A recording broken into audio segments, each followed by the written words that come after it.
జంతర్ మంతర్లో ఇప్పుడు నీట్ గురించి పిల్లలు బాధపడుతున్నారు కాబట్టి మేము వచ్చాము ఉద్యమం చేశాము అన్నది ఓకే. మళ్ళీ జంతర్ మంతర్లో గొడవ చేస్తామంటే అర్థం ఏంటి అంటే ఒక ఎజెండాతో నడుస్తున్నాడు అన్నది అభిజిత్ దుప్కే తాజాగా చెప్పుకొచ్చింది.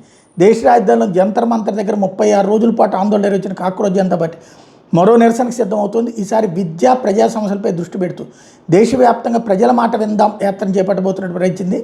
దీన్ని జంతర్ మంతర్ సీజన్ 2గా సీజేపీ వ్యవస్థాపకుడు అభిజిత్ దుప్కే అభివర్ణించారు. ఈ ఆందోళన ఎప్పుడు ప్రారంభిస్తారంటూ సోషల్ మీడియాలో సందేశాలు వెల్లువెత్తుతున్నాయని చెప్పారు. త్వరలోనే జంతర్ మంతర్ సీజన్ 2ను ప్రారంభించబోతున్నామని స్పష్టం చేశారు. ఢిల్లీలో బుధవారం తలపెట్టిన సీజేపీ వాలంటీర్ల సమావేశం రద్దు తర్వాత దీప్కే ప్రకటన చేశారు.